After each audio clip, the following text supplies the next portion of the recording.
What's up guys, RCA apologist here, and as you can tell from my head, kinda just woke up and decided to do a video where I'm also kind of looking like, sorta, my usual anime character. And it is hot, it is summertime, so I'm gonna try to do what I can to make this video a little bit entertaining while having to suffer a bit. So, we are back with a book review, and for this one, we are going to be going over another one dealing with Islam, and might be, well, probably the only one for a while until we can get back onto some studies of it. Mostly we're going to try to do it in the new Old Testament books, but that being said, let's continue on with this review. So the book that we're going to be taking a look at today is none other than Ibn Warraq's edited which Quran, Variants, Manuscripts, and Linguistics. So right here we have a book that is basically 600 pages long, and it goes over all kinds of different studies. Now the main thing that mentioned in the subtitle is Variants, Manuscripts, and Linguistics, which is basically the three categories that this book gets broken down into. So what is meant by this? Now, before then, there's an introduction section from Ibn Warraq himself, but mostly this consists of scholars of German and French origins that wrote articles in the 30s to the 50s that write a bunch of these things. And that's what's interesting, is that a lot of these studies that go into the deep details, the deep studies of the Quran, actually date to the 20s to the 50s. And it's interesting that it's only recently that now there's this resurgence that we need more of this, even by some Muslims. Not the majority of Muslims actually discourage and say that doing this kind of study is forbidden and something we shouldn't be doing. And then there's those that are also non-Muslims that are participating in this study, especially over in the West. So some examples of some of these things that you will find, of course, is that of, first of all, the section on the language of the Quran. So you'll have articles, for example, by the German scholar Theodor Nolteke on the language of the Quran, where he analyzes, okay, what was there to know about the Arabic language of the Quran? So basically taking a critical approach at understanding the Arabic usage of the Quran, and in one section, arbitrarily and erroneously used foreign words in the Quran, showing that not all the words in the Quran are Arabic or even have Arabic origins. So it mentions there's the point where there's sometimes the usages of words that are not Arabic. Then there's talking about Surah 91, Ayah 9 through 10 from Friedrich Stoltes, where it basically talks about a brief exegetical study that examines the question of the meaning of the two rhyming verbs in the context. So small things like that are definitely mentioned.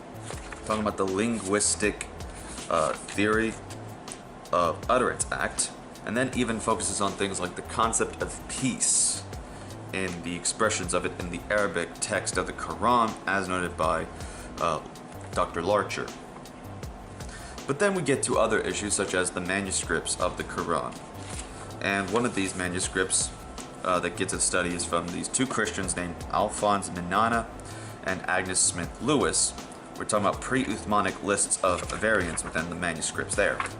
Now we haven't even actually gotten to the variant section, but there's already a note of these different textual variants in what is called the leaves from the three ancient Qurans, and hence why these manuscripts are called the Minana manuscripts, considering that's who discovered them, and that's what they get named after the study went over. But they hold some interesting variants, as you can tell, and this is something I definitely recommend for the Arabic speaking people or reading people, especially for the Muslims, because there's nothing but Arabic variants lists for most of these things. Some of them can be translated depending on who is the one that's doing the authorship of it. But for example, right here, this is someone I think a Muslim really needs to investigate this. And keep in mind that there's times where it will say it belongs in a certain chapter in ayah, but there's different structuring of what's an ayah truly and what is a all that depends on like the scale or whatever that they use for the naming of them. because sometimes you'll have it that'll actually find it in our modern Qurans, and then you have to look into what an ancient Quran would have listed its ayah as. Since especially you see this in relation to the Hafs and the Warsh Quran, where they have different ayah sections. But right here, according to the study here on Minana, it says in Surata al-Jatiyah, or I assume that's 45, ayah 18. In one variant, it says God in our modern Qurans, whereas the manuscript here in folio 150A 1.6, it uses the Arabic meaning blow. And I'm going to point this out here so that y'all can read and y'all can analyze this, so that way y'all don't just take my word for it. This is something scholars have pointed out and have tried to investigate. And that changes the meaning, essentially, when you have Allah to this one Arabic word that then just means blow. Like a blow as in a fist blow, punch. And it even shows some of the pictures of some of these manuscripts depending on what chapter and section that you were getting into, so you can know and see these information. So along with going over the different manuscripts, including from Topkapi to the Samarkand and all these others that get mentioned and looked after, you also have the section on the textual variants of the Quran. Now the textual variants go so along lines in a very detailed but mostly Arabic reading thing.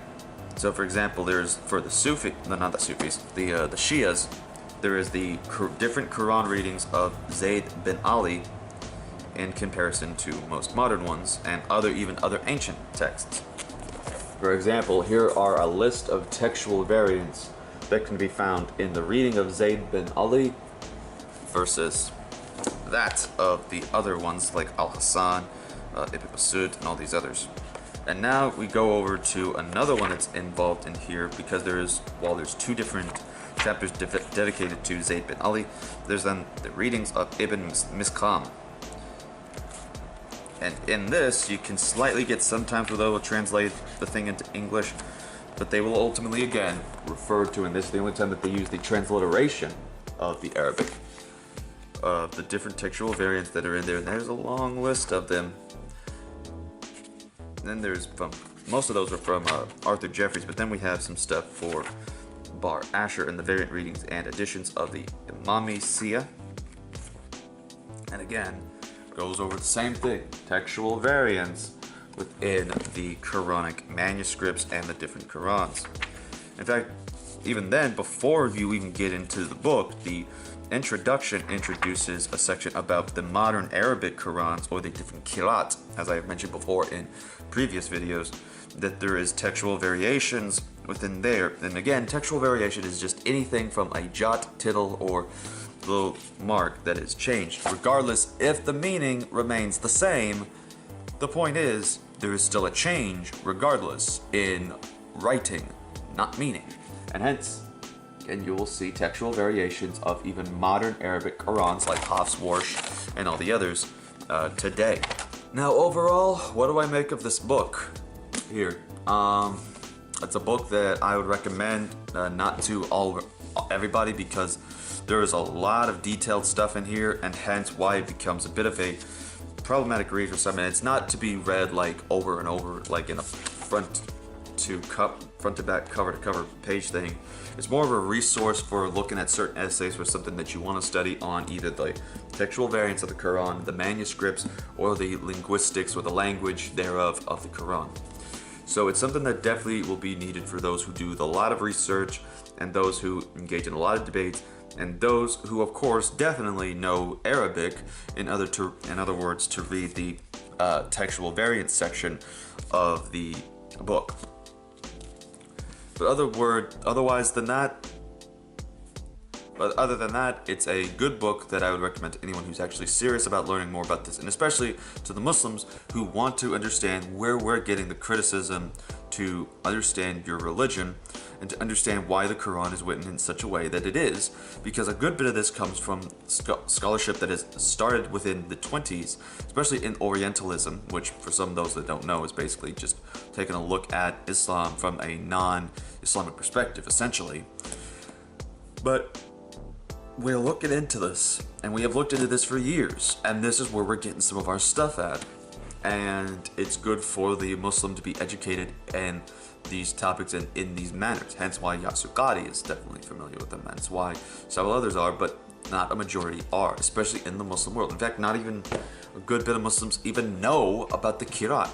There are still some that are too unknown about the different Qur'an and how even the Qur'an proposes problems in terms of textual variation. So, this is why I would recommend for anyone, Muslim or non-Muslim, especially non-Muslim, who wants to study and learn more about Islam and how to go about the Quran, get yourself this book. It is about $30 on Amazon, but it's worth it with the 600 pages, and each of the essays offer a new insight to learning and criticizing the Quran from an internal standpoint and not an external critique, but rather from an internal critique of looking into the Quran from its manuscripts and from the content itself in language. This has been RC Apologist. Take care.